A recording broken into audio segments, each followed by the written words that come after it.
Bismillahirrahmanirrahim. Assalamualaikum warahmatullahi wabarakatuh. Waalaikumsalam warahmatullahi wabarakatuh. Zakat fitri itu dilakukan khusus di bulan Ramadan ya Ustadz. Baik.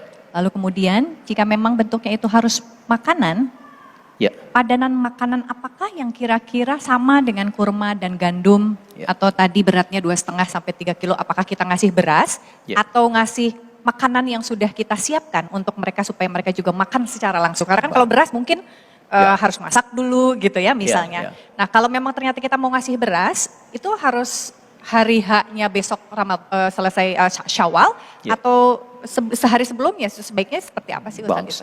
Bagus sekali pertanyaannya. Baik. Ada pertanyaan kalau bentuknya makanan apa yang diberikan? Apakah makanan jadi yang dikonsumsi atau kemudian makanan bahan yang bisa diolah? Kalau diolah waktunya kapan? Pertama teman-teman sekalian, di hadis ini disebutkan kurma dan gandum. Ini contoh menunjuk kepada makanan pokok. Awas. Ya, jadi makanan pokok orang Arab dari dulu zaman Nabi sampai sekarang itu umumnya mereka makan kurma dengan gandum. Dan ditafsirkan oleh ulama, jangan lihat kurma dan gandumnya, tapi lihat kepada makanan pokoknya. Artinya, kalau di setiap tempat makanan pokoknya bukan kurma dan gandum, misal di kita beda bukan kurma dan gandum, maka makanan pokok itulah yang dikeluarkan sebagai zakatnya. Kalau kita makanan pokoknya apa? Bukan, saya nasi ya. Kalau beras itu makanan pokok bagi hewan bertembolok ya. Baik, itu ada ayam, bebek, itu beras. Kalau saya nasi, bahannya dari beras ya. Baik, karena bahannya dari beras, maka kita keluarkan dari beras. Kapan dikeluarkannya? Nah ini poinnya. Ingat baik-baik, zaman Nabi ini kurma itu kan gak dimasak, tinggal langsung dikonsumsi. Tapi gandum harus diolah. Maka dari itu para ulama memberikan batasan, kalau akan diberikan berupa makanan pokok yang harus diolah, seperti beras, tentunya bukan cuma beras ya, ingat ya, sandingkan dengan pokok lauknya, lauk pauknya, seperti sembakonya misalnya, maka berikan tanggat agak jauh-jauh hari sebelumnya, ya, atau tanggat agak menjauh sebelum Idul Fitri Syawalnya, misal sehari sebelumnya boleh diberikan, ya, atau 2 hari sebelumnya boleh disampaikan, sehingga punya waktu untuk mengolah dan punya kesempatan untuk memasak dan menghidangkannya. Tapi jika kemudian makanannya makanan jadi, ya, seperti misalnya kita ingin berikan hidangannya khusus, makanan langsung yang senilai, dengan senilai ini semua, maka silahkan diberikan batas paling maksimalnya setelah sholat subuh sebelum sholat Idul Fitri. Ya, yang paling utama akan lebih baik diberikan bahan supaya bisa dimasak sesuai dengan seleranya. Khawatir diberikan jadi malah tidak disukai atau tidak cocok dengan itu sebuah. Paham insya Allah ya? Baik. Jadi apa makanan pokok kita? Alhamdulillah. Ada yang lain? Silakan. Assalamualaikum warahmatullahi wabarakatuh. Waalaikumsalam. Pak Ustadz, mohon maaf. Ini sebenarnya bukan pertanyaan saya, namun curhatan dari teman saya. Masya Allah. Masya Allah.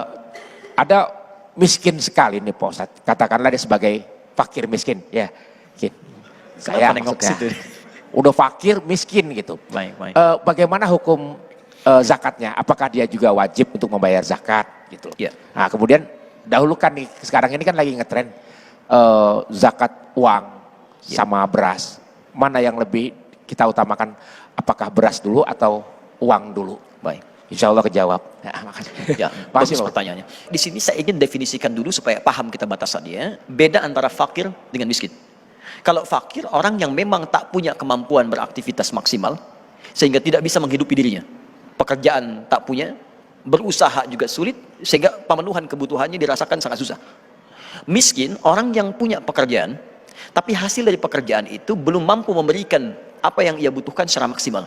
Maka dibantu ia dari zakat supaya stabil dalam proses kehidupannya. Dalam kategori ini, jika memang ada orang sama sekali tak bisa kemudian mengeluarkan, statusnya sulit, jangankan untuk keluarkan zakat, dirinya pun kesulitan. Bagaimana status zakatnya? Kata para ulama, statusnya ini sepanjang dia berpuasa, artinya berpuasa. Pertama mengatakan tetap dia mengeluarkan.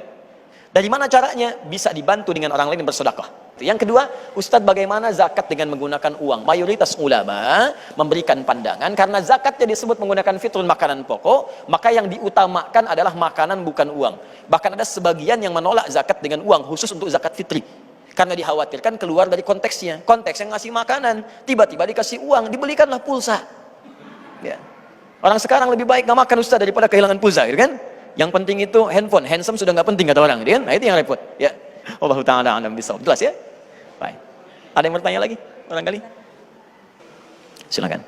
Bismillahirrahmanirrahim. Assalamualaikum warahmatullahi wabarakatuh. Waalaikumsalam warahmatullahi wabarakatuh. Pak Ustadz, saya kan udah bekerja. Alhamdulillah. Tapi orang tua saya itu memaksa untuk tetap membayarkan zakat saya. Apakah itu boleh? Dan bolehkah saya mendabelkan zakat saya juga? Saya bayar juga gitu. Terima kasih. Baik. Pertama begini, yang ada dari orang tua, sepanjang itu baik, jangan ditolak. Ya, sepanjang baik dan tidak bertentangan dengan syariat, jangan ditolak untuk membahagiakan. Bahkan banyak ayat di Quran itu mendorong kita berusaha membahagiakan orang tua. Maka sedapat mungkin kalau ibu mau katakan, saya mau bayarkan, gak apa-apa. Terima saja dulu. Dan nilai itu ketika diberikan, nanti nilainya bisa menjadi sedekah. Ya, sedekah. Lalu Anda misalnya keluarkan, ini atas nama saya keluarkan. Fulana binti Fulan atau Fulan misalnya bin Fulan dan seterusnya. Jelas ya? Dan amal dihitung berdasarkan niatnya, bukan apa yang dikeluarkan. Jika yang diniatkan saya ikutkan pada ibu saja untuk menyenangkan ibu, gak apa-apa, itu yang dianggap zakat, sah. Itu yang dianggap zakat, maka sah dari ibu. Maka yang kita keluarkan itu yang berbentuk sedekah. Paham ya? Baik. Baik, kalau paham, kita coba simpulkan. Jadi yang pertama, setiap Ramadan ada peluang bagi kita untuk mendapatkan amalan istimewa yang hanya berlangsung sekali selama setahun, disebut dengan zakatul fitri. Maka yang pertama, orang yang biasa zakat, maka Allah akan sucikan keadaan hatinya sehingga tidak terlampau loba dengan harta. Dan dia punya sifat yang tenang dengan urusan dunia karena tidak diperbudak oleh urusan harta benda. Kedua, zakat bukan mengurangi tapi menambah. Ketika Anda keluarkan, maka Allah akan tambah keberkahan dalam rezeki Anda, tambah keberkahan dalam usia Anda, dan tambah manfaat dalam apa yang telah Allah berikan kepada kita.